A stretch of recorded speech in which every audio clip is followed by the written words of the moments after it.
Quite an intro we've got here. A little backstory. Jane's is a publisher of historical encyclopedias, specialising in military. In the late 90s, our old friend EA got a hold of the brand and produced a wide range of simulation games based around the stuff in the books. One of these was World War II Fighters, which, as you can probably imagine, is all about crop rotation in Middle England around 800 AD. But before we get into the action, may I present the case that this is an edutainment game? One of the best formats for an edutainment game ever, in fact. On starting the game, you're presented with a pre-rendered 3D museum, showing a diorama of the Battle of the Bulge, the period of World War II that the bulk of this game is based around. It's all beautifully put together, even if it is a little on the tiny side. Nevertheless, there are scores of factual knowledge and history to be found under the surface. Click any one of these brass information panels to reveal a list of exciting topics, ranging from information about specific aircraft and vehicles to interviews with ace pilots. Invariably in a fight, you're chasing each other round and round and round, but you could turn much more tight and smaller turning circle than any German fighter, especially the 109. Apparently the German military had a robot rocket in their arsenal. Wow.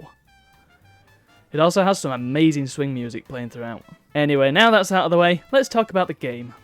To get into a flight, you can either go to the hangar area and take a plane out for a test flight, you can go to the war room and play a mission, or you can simply fly now, which chucks you into a firefight sort of situation. The war room is worth a little extra investigation, because not only do you get that encyclopedic knowledge once again, but you also get to see videos of them in action and take a closer look at some of the inner workings of the thing. The Spitfire Mark IX exhibited vastly improved performance, and was considered by many to be the finest Spitfire of the war.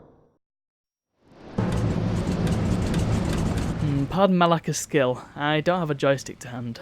Piloting any sort of vehicle with nothing but digital control is always a recipe for disaster, though the fact that it works with a keyboard at all goes to show how arcadey the simulation model is, compared to something like IL-2 Sturmovik at the more hardcore end. This can be altered, but from what we saw of Grand Prix 3, that's generally not a good idea. I do appreciate how each aircraft has a differently voiced pilot, even between the American planes. What I'm not so happy about is how there's only one British plane. The Hurricane was perhaps one of the most important aircraft of World War II, so it seems a shame not to have included it here. Anyway, despite being a bit crap at it, World War II Fighters hits that little nostalgia button inside me. And given how accessible it is, namely that I can fly around with a keyboard and not immediately storm a plane, it's absolutely worth a look. And of course it's edutainment. Verdict: cabbage crate coming over the brine. 12 o'clock low, range 4 miles.